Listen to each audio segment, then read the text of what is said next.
Detail చూస్తే హింస ఏ రూపంలో ఉన్నా తాము సహించమని తప్పక ఖండిస్తామని మంత్రి కేటీఆర్ స్పష్టం చేశారు. కర్ణాటకలో బీజేపీ సారథ్యంలో అసమర్థ ప్రభుత్వం ఉన్నందునే అక్కడ మతపరమైన హింసను అదుపు చేయలేకపోతుందని కేటీఆర్ ట్వీట్ చేశారు. ఓ నెటిజన్ ట్విట్టర్ ద్వారా అడిగిన ప్రశ్నకు మంత్రి సమాధానమిచ్చారు.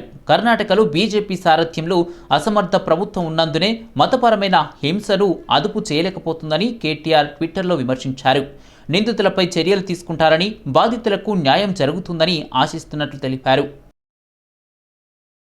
రాష్ట్రంలో వీఆర్ఏల పరిస్థితి నిర్బంధ కార్మికుల కంటే అధ్వానంగా తయారైందని ఆరోపిస్తూ సీఎం కేసీఆర్కు టీపీసీసీ ప్రెసిడెంట్ రేవంత్ రెడ్డి లేఖ రాశారు.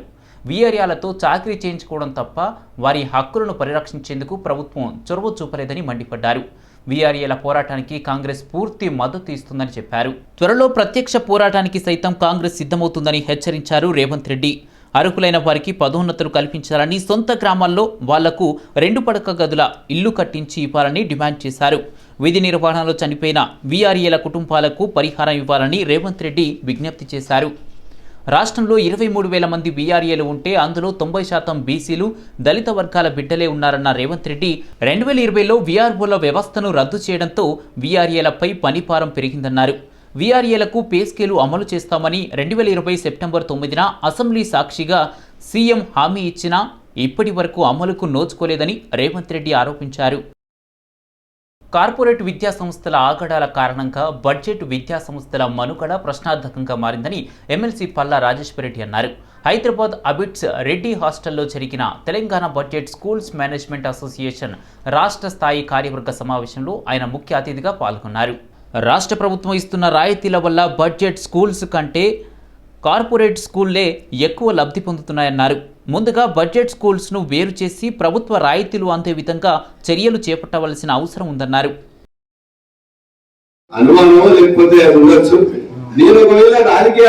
పరిస్థితి వస్తే ఆ రాజకీయాలు వదిలిపెట్టి నా మళ్ళా ఇదే టీచర్ గారు వస్తారని చెప్పి తర్వాత కూడా అంటే దయ వల్ల ఇచ్చుకుంటూ పోతున్నాం. కానీ రాష్ట్రంలో సీఎం కేసీఆర్కు తప్ప మంత్రులు, ఎమ్మెల్యేలకు అధికారాలు ఉండవని బీజేపీ ఎమ్మెల్యే ఈటల రాజేందర్ ఆరోపించారు. చలో హైదరాబాద్లో భాగంగా ఇందిరా పార్క్ ధర్నా చౌక్లో వీఆర్ఏలు మహాధర్నా నిర్వహించారు. ఎమ్మెల్యేలు ఈటల రాజేందర్, సీతక్క, మాజీ ఎమ్మెల్యే చిన్నారెడ్డి సంఘీభావం ప్రకటించారు. ముఖ్యమంత్రి కేసీఆర్ 7.5 ఏళ్లలో ఎప్పుడూ ప్రజలను కలిసే ప్రయత్నం చేయలేదని ఆరోపించారు. జాతీయ రాజకీయాల్లోకి కేసీఆర్ ప్రకటనపై ఈటల విమర్శలు గుప్పించారు. వీఆర్ఏల సమస్యలను అసెంబ్లీలో ప్రస్తావిస్తారని ఎమ్మెల్యే సీతక్క హామీ ఇచ్చారు. తప్పు చేసిన వాళ్ళ మీద పనిష్మెంట్ ఇచ్చే దమ్ము లేక వ్యవస్థనే మొత్తం కుప్పగొల్చి రెవెన్యూ డిపార్ట్మెంట్ లో పనిచేసే సిబ్బంది కళ్ళల్లో మట్టి కొట్టిన దుర్మార్గ ప్రభుత్వం కేసీఆర్ ప్రభుత్వం అంటే మనం చేస్తాం. మీరు దేశానికి ప్రధానమంత్రి కావాలనుకుంటారు, మాకేం బాధ లేదు. కానీ ఇక్కడ కూట్ల రాయి తీయలేనోడు ఏట్ల రాయి తీయబోయట. నేను అడుగుతున్నా, ఎనన్నా 7.5 సంవత్సరాల కాలంలో ప్రజల్ని కలుసుకునే ప్రయత్నం చేసింది నా ముఖ్యమంత్రి గారు. ఏ మంత్రి దగ్గర వెళ్ళిపోతే ఏం చెప్తాడు? మా దగ్గర పవర్ లేదని చెప్తాడు. మంత్రులకు పవర్ లేదు, ఎమ్మెల్యేలకు పవర్ లేదు, ముఖ్యమంత్రి గారి దగ్గరే పవర్ ఉంటుంది. ముఖ్యమంత్రి గారు మాత్రం కలిసే ప్రసక్తి. ఇవాళ అందరూ కూడా ఐక్యంగా పోరాటం చేయాలి, ప్రభుత్వం మెడలు వంచాలి, స్తంభింపజేయాలి, దిగి రావాలి. ఎవరినైనా దించగలిగేటువంటి శక్తి తెలంగాణ బిడ్డలకు ఉన్నది. భారత రాజ్యాంగాన్ని కాపాడుకోవడానికి పోరాటం చేయాల్సి రావటం అత్యంత దురదృష్టకరమని ములుగు ఎమ్మెల్యే సీతక్క అన్నారు. నగరంలోని సుందరయ్య విజ్ఞాన కేంద్రం వేదికగా జరిగిన భారత రాజ్యాంగం మహిళలు సాధికారత అనే అంశంపై నిర్వహించిన సదస్సులో సీతక్క పాల్గొన్నారు. ప్రజల ప్రయోజనాల కోసం ఏదైనా విషయాన్ని ప్రతిపాదిస్తే దానిపై చర్చించిన తర్వాత ఆ విషయాన్ని రాజ్యాంగంలో చేర్చాలా వద్దా అనే అంశంపై ఆలోచించాలని ఆమె సూచించారు. భారత అస్తిత్వాన్ని, ఆత్మగౌరవాన్ని రాజ్యాంగం ద్వారా ప్రపంచ దేశాలకు చాటి చెప్పిన మేధావి అంబేద్కర్ అని ఆమె అన్నారు. భారత రాజ్యాంగాన్ని ఉన్నట్టుగా అమలు చేయండి అనేటువంటి డిమాండ్ నుంచి కాదు కాపాడుకుందాం అనేటువంటి స్థితిలోకి దుర్మార్గులు కావాలని నెట్టివేస్తున్నటువంటి కుట్రకు వ్యతిరేకంగానే ఈరోజు ఈ సమావేశం అని నేను భావిస్తా ఉన్నాను. ఎందుకంటే ఇవాళ కేవలం అంబేద్కర్ గారు రాసిండ్రు కాబట్టి తరతరాలు సమాజం ఉన్నంత వరకు ఆ రాజ్యాంగ ఫలాలు అనుభవిస్తున్నటువంటి మాలాంటి వాళ్ళం కానీ, అదేవిధంగా ఈ దేశంలో ఉన్నటువంటి ప్రతి ఒక్కరి హక్కుల గురించి, ప్రతి ఒక్కరి అస్తిత్వం గురించి, టోటల్గా భారతదేశం యొక్క అస్తిత్వము ఆత్మగౌరవాన్ని ప్రపంచం ముందు అత్యంత ఉన్నతంగా చాటి చెప్పినటువంటి మహనీయుడు, అట్టడుగు వర్గాల నుంచి వచ్చినటువంటి పుట్టిన బిడ్డ కాబట్టే ఈ దుర్మార్గులు సహించలేక మార్చాలి అనేటువంటి విషయాన్ని తీసుకొచ్చి ఈరోజు చర్చకు పెట్టారు. నిజంగా వాళ్ళకి చిత్తశుద్ధి ఉంటే అందులో ఉన్నటువంటి హక్కులు, అధికారాలు, ఆదేశిక సూత్రాలు, లేదా ఇంకా ఆర్టికల్స్, లేదా షెడ్యూల్ ప్రాంతాలకు సంబంధించినటువంటి గిరిజన హరిజన హక్కులు, వాటిని ఇంకెంత పటిష్టంగా అమలు చేద్దామనేటువంటి చర్చ తీసుకురాకుండా కాళేశ్వరం ఎత్తిపోతలలో మరో కీలక ఘట్టానికి ముహూర్తం ఆసన్నమైంది. తెలంగాణ జల కిరీటంగా బాసిల్లే మల్లన్న సాగర్ రిజర్వాయర్ను ముఖ్యమంత్రి కె చంద్రశేఖరరావు ఇవాళ ప్రారంభించనున్నారు. కాళేశ్వరం ఎత్తిపోతల పథకంలోని అన్ని జలాశయాల కంటే మల్లన్న సాగర్ అతిపెద్దది. అత్యంత ఎత్తున ఉన్న జలాశయంగా గుర్తింపు పొందింది. భారీ మట్టి కట్టతో 50 టీఎంసీల సామర్థ్యంతో నిర్మించారు. 11 కంపెనీలు మల్లన్న సాగర్ నిర్మాణంలో పాలుపంచుకున్నాయి. సుమారు 7,000 మంది కార్మికులు ప్రతినిత్యం 3 షిఫ్టుల్లో పనిచేసి జలాశయం కలను సాకారం చేశారు. రంగారెడ్డి జిల్లాలోని మీర్పేట్ కార్పొరేషన్లో సమగ్ర అభివృద్ధికై ఎంపీ రంజిత్ రెడ్డి, సబితా ఇంద్రారెడ్డి పర్యటించారు. సుమారు 3 కోట్ల రూపాయలతో పలు అభివృద్ధి పనులకు శ్రీకారం చుట్టారు. సీఎం కేసీఆర్ మార్గదర్శనంలో మంత్రి కేటీఆర్తో పట్టణాలకు మహర్దశ పట్టనున్నట్లు రంజిత్ రెడ్డి కొనియాడారు. అభివృద్ధి లక్ష్యంగా కార్పొరేషన్ను ప్రణాళికాబద్ధంగా అభివృద్ధి చేస్తున్నామంటూ మంత్రి సబితా పేర్కొన్నారు. రోడ్లు, డ్రైనేజీలు, సెంట్రల్ లైటింగ్, నాలాల అభివృద్ధితో ప్రజల కనీస సౌకర్యాల కల్పనకు కృషి చేస్తున్నట్లు తెలిపారు. చెరువుల సుందరీకరణతో పర్యాటక శోభను తెచ్చే విధంగా చర్యలు చేపడతామని మంత్రి సబితా స్పష్టం చేశారు. డ్రైన్ కూడా మళ్ళీ చెరువులో కలవదు, శాశ్వత పరిష్కారం ఉంటుంది. దాన్ని తప్పకుండా చేయడం జరుగుతుంది. దాంతోపాటు దీన్ని సిల్ట్ తీయడానికి, దీనికి మామూలుగా ఎస్టిమేట్ చేసుకున్నాం. సిల్ట్ తీస్తే ఎంత అవుతుంది, కార్పొరేషన్కి వెళ్ళి ఏమైనా చేయగలుగుతామంటే కనీసం 2 కోట్ల రూపాయలు సిల్ట్ తీయడానికే కావాలన్నారు.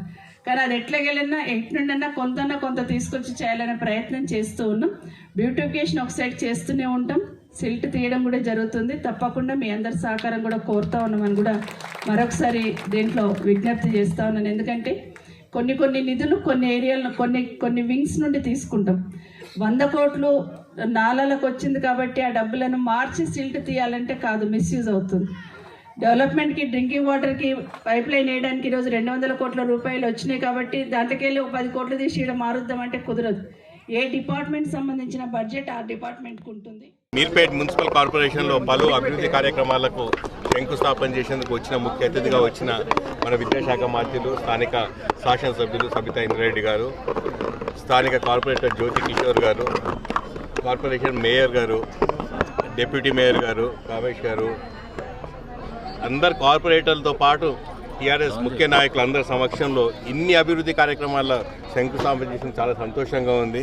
దాంతోపాటు పలు కాలనీ ప్రెసిడెంట్, జనరల్ సెక్రటరీలు వచ్చి వాళ్ళ ఇంకా చాలా ఇష్యూస్ ఉన్నాయని చెప్పడము, సబితా ఇంద్రారెడ్డి గారు అన్నింటికి స్పందించి 100% రిజాల్వ్ చేస్తా అని చెప్పడంతో అందరూ సంతోషంగా వెళ్తున్నారు.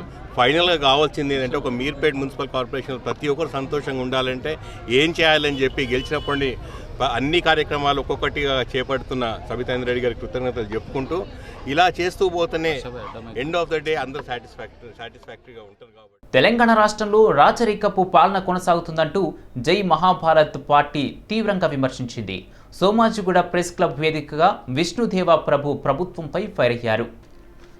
రాష్ట్రంలో రైతులు, ప్రజలు తీవ్ర ఇబ్బందులు ఎదుర్కొంటున్నారని విష్ణుదేవ ప్రభు ఆవేదన వ్యక్తం చేశారు. ధరణి వెబ్సైట్లో ఉన్న లోపాల వల్ల వివిధ రకాల బాధలతో ప్రజలు సతమతమవుతున్నారంటూ విమర్శించారు. మ్యూటేషన్లతో పాటు ఇతర సమస్యలను పరిష్కరించాలని ప్రభుత్వానికి జై మహాభారత్ పార్టీ విజ్ఞప్తి చేసింది. తెలంగాణ రాష్ట్రంలో రైతాంగం, రైతులు ఎదుర్కొంటున్న సమస్యల గురించి, అదేవిధంగా జాతీయ స్థాయిలో రైతు సమస్యల గురించి, 2 మన తెలంగాణలో మరి భారతదేశంలో నిరుద్యోగ సమస్య గురించి, అదేవిధంగా స్త్రీ యొక్క సశక్తీకరణ గురించి, దానికి అనుబంధంగానే హిజాబ్ అనగా బుర్కా సిస్టంతో దాన్ని మిమ్మల్ని ఆహ్వానించడం జరిగింది. ముఖ్యంగా ఈరోజు హిజాబ్ గురించి, బుర్కా విధానాల గురించి క్షుణ్ణంగా మన అందరికీ అర్థమయ్యే భాషలో ఒక భారతీయుడైనటువంటి Jai Mahabharat party NRI incharge Iftikhar Ahmed గారు మీకు కొద్దిసేపట్లో సవివరంగా వివరిస్తారు. రేషన్ డీలర్ల కమిషన్ పెంచకుంటే వచ్చే ఏప్రిల్ నెల 15వ తేదీ నుండి దేశవ్యాప్తంగా సమ్మె నిర్వహిస్తున్నట్లు all India ration dealers association హెచ్చరించింది. నగరంలోని ముషీరాబాద్లోని ఆర్యవైశ్య భవన్లో ప్రధాన కార్యదర్శి విశ్వంబర్ బసు ఆధ్వర్యంలో సమావేశమయ్యారు. తెలంగాణ రాష్ట్ర రేషన్ డీలర్స్ వెల్ఫేర్ అసోసియేషన్ సర్వసభ్య సమావేశంలో పలు కీలక నిర్ణయాలు తీసుకున్నట్లు విశ్వంబర్ బసు తెలిపారు. దేశవ్యాప్తంగా ఉన్న 5.55 లక్షల మంది రేషన్ డీలర్లకు సబ్సిడీ సరుకులు పంపిణీపై కమిషన్ పెంచాలని డిమాండ్ చేశారు. ప్రతి రేషన్ డీలర్స్కి బీమా సౌకర్యం కల్పించాలని కోరారు. న్యాయపరమైన డిమాండ్లు సాధనకై దేశవ్యాప్తంగా రేషన్ డీలర్లతో సమావేశాలు ఏర్పాటు చేసి సంఘటితం చేస్తున్నామని విశ్వంబర్ బసు తెలిపారు. आज बड़ी खुशी की बात है, कोरोना के बाद आज हमने हैदराबाद में हम लोग इकट्ठा हुए हैं। इस कोरोना के समय हमारे पीडीएस परिवार में बहुत सारे साथियों, बहुत सारे कर्मचारी इनको मौत हो गया। शायद आपके स्टेट में कोरोना डेथ के कारण तेलंगाना की सरकार आपको शायद एक पैसा नहीं दिया है क्या? नहीं दिया। बेईमान सरकार है। ప్రార్థనాలయాలైన మసీదులకు సంబంధించిన భూములను వక్ఫ్ బోర్డుకు తిరిగి అప్పగించాలని మైనారిటీ హక్కుల పరిరక్షణ సమితి డిమాండ్ చేసింది. బషీర్బాగ్లోని మీడియా ప్లేస్ ఆడిటోరియంలో ఏర్పాటు చేసిన సమావేశంలో పలు డిమాండ్లు చేశారు. హజ్రత్ హుస్సేన్ షా వలీ ప్రార్థన ఆలయానికి సంబంధించి సుప్రీంకోర్టులో వేసిన కేసును ఉపసంహరించుకోవాలని కోరారు. భూములు అన్యాక్రాంతం కాకుండా వక్ఫ్ బోర్డుకు రాజ్యాంగపరమైన అధికారాలు ఇవ్వాలన్నారు. హైటెక్ సిటీలోని 10 ఎకరాల స్థలంలో నిర్మిస్తామన్న ఇస్లామిక్ సెంటర్ ఇప్పటి వరకు కార్యరూపం దాల్చకపోవడం విచారకరమన్నారు. వక్ఫ్ బోర్డులో అత్యంత నిజాయితీతో పనిచేస్తున్న అధికారులను బదిలీ చేయడం సమంజసం కాదన్నారు. हज़रत दरगाह हुसैन शाह अली साहब क़िबला रहमतुल्लाह अलैह की ज़मीन का सुप्रीम कोर्ट में फ़ैसला आया। ये फ़ैसला सुप्रीम कोर्ट से भारत की तारीख का दूसरा फ़ैसला है। पहला फ़ैसला बाबरी मस्जिद का आया था, जिसमें पूरे सबूत होने के बावजूद भी कोर्ट दबाव में, मजबूरी में एक मुसलमान की बहुत बड़ी जायदाद के ऊपर गलत फैसला दी और रंजन गोगोई जो उस वक्त जज थे, उनको रिटायरमेंट के बाद में मेंबर ऑफ पार्लियामेंट बनाया गया। सेम उसी तरह का फैसला हैदराबाद में एक मुसलमान की 1654 एकड़ ज़मीन, जिसकी 1 एकड़ ज़मीन 50 करोड़ रुपए है, उस ज़मीन का तेलंगाना हुकूमत केसीआर सुप्रीम कोर्ट से उसी अंदाज में फैसला लिए जिस अंदाज में सुप्रीम कोर्ट का फैसला लिया गया था। గోవులను అక్రమంగా తరలిస్తున్నారనే సమాచారంతో నగరంలోని కర్మాన్ ఘాట్ గోరక్షక సేవా సమితి సభ్యులు టీకేఆర్ కమాన్ వద్ద వాహనాన్ని అడ్డగించారు. ఈ క్రమంలో ఇరు వర్గాల మధ్య ఘర్షణ జరిగింది. వాహనాలు దెబ్బతినడంతో పాటు గోరక్షకులపై తరలింపుదారులు దాడికి పాల్పడ్డారు. గోరక్షకుల నుంచి తప్పించుకునేందుకు తరలింపుదారులు దగ్గరలోని హనుమాన్ ఆలయంలో తలదాచుకున్నారు. వారిని తక్షణమే అదుపులోకి తీసుకోవాలంటూ యువకులు రాత్రంతా నిరసన చేపట్టారు. తమపై దాడికి పాల్పడ్డ దుండకులను వెంటనే అరెస్టు చేయాలని పోలీసులను గో సంరక్షకులు డిమాండ్ చేశారు. నిన్న రాత్రి 8 గంటలకు ప్రారంభమైన ఆందోళన తెల్లవారుజామున 3 గంటల వరకు సాగింది. ఈ క్రమంలో పోలీసులకు నిరసనకారులకు మధ్య ఘర్షణ వాతావరణం నెలకొంది. ఆందోళనకారులను చెదరగొట్టడానికి పోలీసులు లాఠీచార్జ్ చేశారు. పలువురిని అరెస్ట్ చేసి వాహనాల్లో తరలించారు.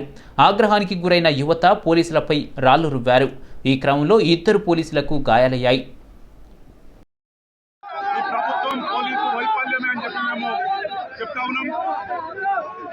పోలీసు వాళ్ళు చేసినటువంటి డ్యూటీ ఈరోజు గోమాతను రక్షించుకోవడానికి ఈరోజు హిందూ భక్తులందరూ కూడా హిందూ సోదరులందరూ కూడా ఈరోజు రోడ్ల పట్టుకు రావాలన్నటువంటి పరిస్థితి. దీనికి నిన్ననే ఉదాహరణ నిన్న కర్ణాటకలో జరిగినటువంటి ఇన్సిడెంట్ జరిగింది. ఈ రోజు కూడా ఎవరైతే గోరక్ష ఆపినటువంటి హిందూ భక్తుల మీద ఈ రోజు తల్వార్లతో దాడి చేస్తూ ఒక గుడిలో టెంపుల్లోకి వచ్చి హత్యలు చేయడానికి ఈ రోజు తెగించారంటే దీని ఎంత ఈ రోజు ప్రభుత్వం ప్రోత్సాహముందా ఎవరు ప్రోత్సాహముందో తెలుసుకోవాల్సినటువంటి అవసరం ఉంది. వెంటనే మేము డిమాండ్ చేస్తున్నాం.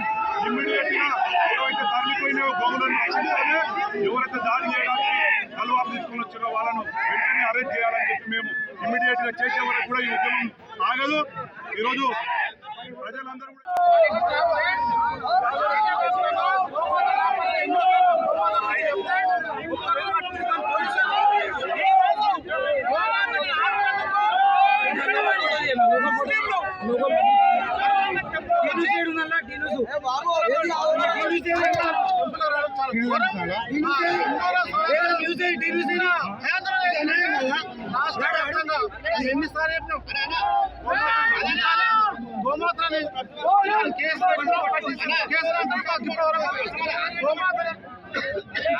రక్షించే విధంగా అందరం మా గోమాత వచ్చేదాకా గుళ్ళకి వచ్చి అందరిని అరెస్ట్ చేసేంత వరకు ఇక్కడి నుంచి కదలమని చెప్తున్నాం. భారత్ మాతాకి. ద్విచక్ర వాహనదారులు హెల్మెట్ను తప్పనిసరిగా వినియోగించాలని కొండాపూర్ 8వ police battalion commandant P Muralikrishna తెలిపారు. రోడ్డు ప్రమాదాల్లో చాలామంది హెల్మెట్ లేకపోవడం వల్లే ప్రాణాలు కోల్పోతున్నారని ఆందోళన వ్యక్తం చేశారు. బెటాలియన్ అధికారులు సిబ్బంది కలిసి హెల్మెట్, సీట్ బెల్ట్ ప్రాధాన్యతపై అవగాహన కల్పిస్తూ బైక్ ర్యాలీని నిర్వహించారు. మురళీకృష్ణ జెండా ఊపి ర్యాలీని ప్రారంభించారు. అనంతరం జరిగిన సదస్సులో ఆయన మాట్లాడుతూ ద్విచక్ర వాహనదారులు హెల్మెట్ను, కార్లతో ప్రయాణిస్తున్న వారు సీట్ బెల్ట్ను తప్పనిసరిగా ధరించాలని తెలిపారు. ప్రమాదం బారిన పడుతున్న ద్విచక్ర వాహనదారుల్లో చాలా వరకు హెల్మెట్ లేకపోవడం వల్లే ప్రాణాలు కోల్పోతున్నారన్నారు. ఉస్మానియా దవాఖానాకు వైద్య సేవల నిమిత్తం పేదలు మాత్రమే వస్తారనే అపోహను వీడి ఈ దవాఖానాల్లో అందుబాటులో ఉన్న సూపర్ స్పెషాలిటీ వైద్య సేవలను ప్రతి ఒక్కరూ వినియోగించుకోవాలని దవాఖానా సూపరింటెండెంట్ డాక్టర్ నాగేందర్ పేర్కొన్నారు. దవాఖానా సూపరింటెండెంట్ డాక్టర్ బి నాగేందర్ ఇటీవల నిర్వహించిన అరుదైన శస్త్రచికిత్స వివరాలను వెల్లడించారు. ఆంధ్రప్రదేశ్ గుంటూరు జిల్లా బాపట్లకు చెందిన మల్లెల భాగ్యమ్మ కొడుకు రాంబాబు, కోడలు మల్లెల వాణితో నగరానికి వలస వచ్చి బోరపండలో ఉంటున్నారు. 6 నెలల క్రితం కోడలికి కడుపులో నొప్పి రావడంతో స్థానిక ప్రైవేటు దవాఖానాల్లో చూపించగా లక్షల్లో ఖర్చవుతుందని చెప్పారు. దీంతో వారు తమ స్వగ్రామమైన గుంటూరుకు తీసుకువెళ్లి అక్కడి వైద్యులకు చూపించగా సుమారు 15 లక్షలకు పైగా ఖర్చవుతుందని అన్నారు. తలకు మించిన భారం కావడంతో తెలిసిన వారి సూచనల మేరకు జనవరి 21న ఉస్మానియా దవాఖానాలో అడ్మిట్ చేశారు. సర్జికల్ గ్యాస్ట్రో ఎంటాలజీ వైద్యులు పరీక్షించి కాలేయం కుడివైపు భాగంలో రక్తనాళాలను ఆనుకొని పెద్ద కణితి ఉన్నట్లు గుర్తించారు. ఇది అత్యంత క్లిష్టమైన సర్జరీగా భావించి రోగికి అన్ని పరీక్షలు నిర్వహించిన అనంతరం ఫిబ్రవరి 4న సర్జికల్ గ్యాస్ట్రో ఎంటాలజీ విభాగం, అనస్థీసియా విభాగం వైద్యులతో కలిసి సుమారు 8 గంటలు శ్రమించి లాప్రోస్కోపికాటి హెపాటెక్టమీ సర్జరీని విజయవంతంగా పూర్తి చేశారు. వైద్యుల బృందంలో సర్జికల్ గ్యాస్ట్రో ఎంట్రాలజీ విభాగాధిపతి డాక్టర్ సిహెచ్ మధుసూదన్, అనస్థీసియా విభాగాధిపతి డాక్టర్ పాండునాయక్, ప్రొఫెసర్ పావనిలు ఉన్నారు. ఇటువంటి క్లిష్టమైన శస్త్రచికిత్సలను నిర్వహిస్తూ ఉస్మానియా దవాఖానా పేరు ప్రతిష్టలను మరింత ఇనుమడింపజేసేందుకు వైద్యులను సూపరింటెండెంట్ డాక్టర్ బి నాగేందర్ ప్రత్యేకంగా అభినందించారు. ముఖ్య ఉద్దేశం ఏంటంటే మామూలుగా ఏంటంటే అడ్వాన్స్ సర్జరీస్ కానీ లేటెస్ట్ సర్జరీస్ కానీ జనరల్గా పూర్ పేషెంట్కి రీచ్ కావాలి. ఎందుకంటే లేటెస్ట్ అవన్నిటికీ ఎక్స్పీరియన్స్ డాక్టర్స్, కాస్ట్లీ ఎక్విప్మెంట్ అన్ని గవర్నమెంట్ హాస్పిటల్స్లో ఉండవు. ఓన్లీ ప్రైవేట్ హాస్పిటల్ వీలు అవుతుంది. సో ఇంత కాస్ట్లీ పెట్టుకొని వాళ్ళకి ఏంటి అనేది ఒక మెసేజ్ పబ్లిక్ లో మీరు ఇవ్వగలిగితే మీకు హ్యాపీ. ఏంటంటే అడ్వాన్స్ లివర్ సర్జరీ ప్లస్ కాస్మెటికల్లీ కానీ ఎర్లీగా రికవరీ అయ్యే ఛాన్స్ ఉండే లాప్రోస్కోపిక్ సర్జరీ కూడా కంబైన్డ్గా, అంటే లాప్రోస్కోపిక్ అడ్వాన్స్ లివర్ సర్జరీ అనేది ఒక పూర్ పేషెంట్ కి ఉస్మానియా హాస్పిటల్లో ఫ్రీగా చేయడం జరిగింది. దీనికి ఒక టీమ్, క్వాలిఫైడ్ టీమే కాకుండా గవర్నమెంట్, మన సూపరింటెండెంట్ ప్లస్ హెల్త్ మినిస్టర్ వీళ్ళంతా కూడా మాకు హెల్ప్ చేయడం వల్ల కాస్ట్లీ ఎక్విప్మెంట్, ఈ లివర్ కట్ చేసే మిషన్ ఏంటంటే కుసా అని ఉంటుంది. ఆ కుసా మిషన్ ఉండడం వల్లనే మేము చేయగలిగాం. అంటే గవర్నమెంట్ సపోర్ట్, ఇటు హాస్పిటల్ అడ్మినిస్ట్రేటివ్ సపోర్ట్ ప్లస్ మా ఫెలో కొలీగ్స్, అనెస్థీషియా కొలీగ్స్ కానీ. హైదరాబాద్లో ఈ నెల 26, 27న ఎస్బీఐ ఆధ్వర్యంలో స్థిరాస్తి ప్రదర్శన నిర్వహిస్తున్నామని బ్యాంకు ఉన్నతాధికారులు హైదరాబాద్లో తెలిపారు. మాదాపూర్ హైటెక్స్లో ప్రదర్శన జరుగుతుందని బ్యాంకు జనరల్ మేనేజర్ జోగేష్ Chandra Sahu, deputy general manager Ravindra Hitanali తెలిపారు. 50కి పైగా స్థిరాస్తి ప్రాజెక్టులకు చెందిన ఆస్తులను స్టాల్స్ ద్వారా ప్రదర్శిస్తామని వివరించారు. రాష్ట్రంలో గృహ రుణాలలో ఎస్బీఐ వాటా 32% ఉండగా హైదరాబాద్ నగరంలో 21%గా ఉందని పేర్కొన్నారు. మేడారం మహాజాతరలో 1,30,00,000కు పైగా భక్తులు వనదేవతలను దర్శించుకున్నారని ప్రభుత్వం అంచనా. జాతర ముగిసిన తర్వాత ఆదివారం కూడా దాదాపు 10 లక్షలకు పైగా భక్తులు వచ్చి గద్దెల వద్ద మొక్కులు తీర్చుకున్నారు. ఇవాళ మేడారంలో తిరుగువారం పండుగ ఘనంగా నిర్వహించేందుకు ఏర్పాట్లు పూర్తయ్యాయి. జాతర ముగిసిన తర్వాత వచ్చే బుధవారం నాడు ఈ పండుగ నిర్వహించడం ఆనవాయితీగా వస్తుంది. ఎలాంటి ఆటంకాలు లేకుండా జాతర విజయవంతంగా జరిగినందుకు వనదేవతలకు కృతజ్ఞతలు తెలుపుతూ ఆలయాలను శుద్ధి చేసి గద్దెల చింత పూజారులు ప్రత్యేక పూజలు నిర్వహిస్తారు. పసుపు కుంకుమలు సమర్పించి బంగారాన్ని నైవేద్యంగా సమర్పిస్తారు. ఇందులో పూజారులు కుటుంబ సమేతంగా పాల్గొంటారు. దీంతో మహాజాతర పూర్తయినట్లుగా భావిస్తారు. తిరుగువారం పండుగ రోజున కూడా భక్తులు అధిక సంఖ్యలో వచ్చి గద్దెల చింత పూజలు చేస్తారు. మాజీ అధ్యక్షుడు సీనియర్ నటుడు నరేష్ భార్య రమ్య రఘుపతిపై పలువురు మహిళలు గచ్చిబౌలి పోలీస్ స్టేషన్లో ఫిర్యాదు చేశారు. అధిక వడ్డీ ఇప్పిస్తామని డబ్బులు వసూలు చేసి చెల్లించలేదని 3 రోజుల కిందట బాధితులు పోలీసులను ఆశ్రయించారు. 2019 సంవత్సరంలో కొంతమంది మధ్యవర్తుల ద్వారా లోన్ అగ్రిమెంట్ చేసుకుని రమ్య రఘుపతి 5గురు దగ్గర డబ్బులు తీసుకున్నారని పోలీసులు తెలిపారు. తిరిగి మొత్తం డబ్బు చెల్లించకపోవడంతో బాధితులు ఫిర్యాదు చేశారని సిఐ సురేష్ పేర్కొన్నారు. ఒకటే చెప్పాలంటే 9 ఏళ్ళు అయింది మాకు దాదాపు పెళ్లి. ఒక 2-3 ఇయర్స్ తర్వాత మేము విడిపోయాం. దాదాపు 5-6 ఏళ్ల క్రితమే విడిపోయాం. ఇటువంటి సమస్యలు ఉన్నాయి, ఇది మరీ పెరుగుతుందా ఏమో అన్న భయంతోనే మేము విడిపోయాం. ఎవరికి వాళ్ళు గౌరవంగా మేము మా జీవితాన్ని మేము గడుపుతున్నాం. ఎటువంటి యొక్క సంబంధం నాకు ఆమెకి లేదు, వేరుగా ఉన్నాం.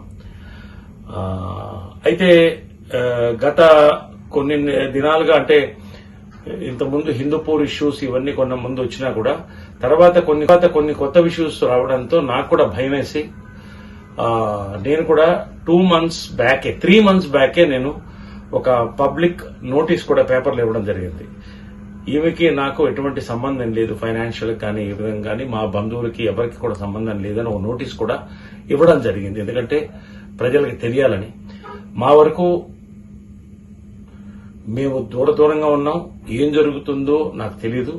గత కొన్ని రోజులుగా కొంతమంది ఎక్కువ కార్లు రావడం, ఇంటి నిండా జనాలు, ఇలాంటి ఇష్యూస్ వస్తున్నప్పుడు ఇంట్లో పెద్దవాళ్లు కూడా ఆందోళనకు చెందుతున్నారు, భయపడుతున్నారు. ఏం జరుగుతుందో ఏంటో అనే పరిస్థితి. దేశవ్యాప్తంగా హిజాబ్ వివాదం కాకరేపుతోంది. కాలేజీల తీరును వ్యతిరేకిస్తూ ఆందోళనలు మిన్నట్టుతున్నాయి. తాజాగా ఏపీలో హిజాబ్ వివాదం కలకలం రేపుతోంది. ప్రకాశం జిల్లా ఎర్రగొండపాలెంలోని వికాస్ హై స్కూల్లో హిజాబ్ వివాదం చెలరేగింది. ముస్లిం విద్యార్థులను హిజాబ్ తీసి రావాలని స్కూల్స్ యాజమాన్యం ఆదేశాలు జారీ చేసింది.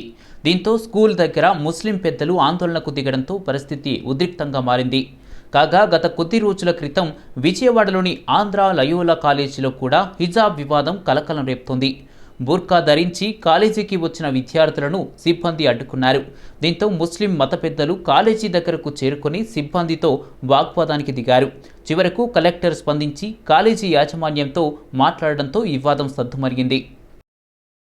దేశంలో కరోనా కేసులు స్వల్పంగా పెరిగాయి. గడిచిన 24 గంటల్లో 13,000 కేసులు నమోదవగా కొత్తగా అవి 15,000 దాటాయి. రోజువారీ కేసులు తగ్గడం కోలుకునే వారి సంఖ్య పెరుగుతుండటంతో యాక్టివ్ కేసులు కూడా దిగొస్తున్నాయి. దేశంలో కొత్తగా 15,102 కరోనా పాజిటివ్ కేసులు నమోదయ్యాయి. దీంతో మొత్తం బాధితులు 4,28,67,031కి చేరాయి. ఇందులో 4,21,89,887 మంది కరోనా నుంచి కోలుకోగా 5,12,622 మంది మహమ్మారికి బలయ్యారు.